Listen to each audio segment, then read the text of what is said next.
Hello, I would like to clarify. A few of you have asked a couple of questions regarding event 3. I just figured it's a lot easier if I just answer this in a quick and short video, but of course there's also going to be a description.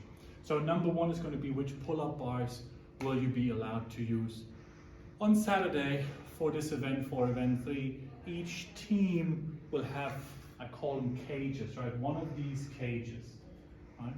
And you will have 3 pull-up bars. This bar, and this bar. Tomorrow, so on Thursday, we are going to set it up in a way that all 3 bars are different heights, but that all 3 cages will be identical. Right? So it won't matter, right, which lane you're in, right? Your, let's say the setup is identical for all 3 teams. There is not going to be any cross sections here. We're going to take this out to remove any temptation for you to even go there and do pull-ups on them. We're going to use these double bars, so there's not going to be any single bars, so all bars will be double bars. Right, so that is answering the question, which pull-up bars will you be allowed to use? So it's going to be the same for all teams. Then moving on to the bench press. Question was, what's the height of the bench press? And we are going to cater a little bit here to the, let's say, shorter armed athletes, right? So the bar is going to be a little lower. You can see here we have the bigger spacing, right here the bigger spacing starts. We're going to be one under that, right? So here's the first, right, smaller spacing. That's going to be the setup for all teams, cannot be changed, right? So it also means for us athletes with longer arms that, yeah, taking it out, it's kind of almost going to be like a quarter of a repetition. So that's answering that question. Another one is which barbells will be used. Female bars. All teams will use female barbells, right? So all teams will have a 15 kilo bar and then, adjust the weight accordingly.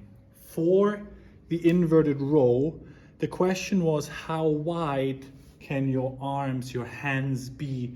Your hands you have these 2 rings here, right? So the rings closer to the center. Your hands will have to be inside of those 2 rings. They can be as narrow as you want, as long as you can touch your chest to the bar, but they cannot be outside of those rings, right? Effectively shortening the range of motion. So inside those rings, right, without touching those rings. Setting up for the inverted rows, you can see there's 2 tape lines. Right? The way we measured this is hands here on the inverted row bar. I am for the first rep here, right? This is just, we do that before the event, for each team. Legs are straight, right? Heels are in front of that tape line.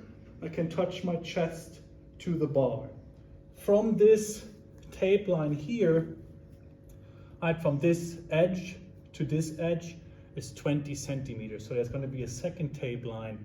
Your heels will need to be in front of that second tape line. So what you will be allowed to do is have your heels in front of that. Your heels will have to be in front of that tape line closer to you, which allows you to bend your legs, right? Hips at the start of the rep off the ground, and then you roll up. Center of the chest will still need to touch. Right, so that's going to be the standard for our inverted rows, which I think makes it fair for all teams. I'd keep asking questions, I'll keep answering them, but that's it for now regarding event 3.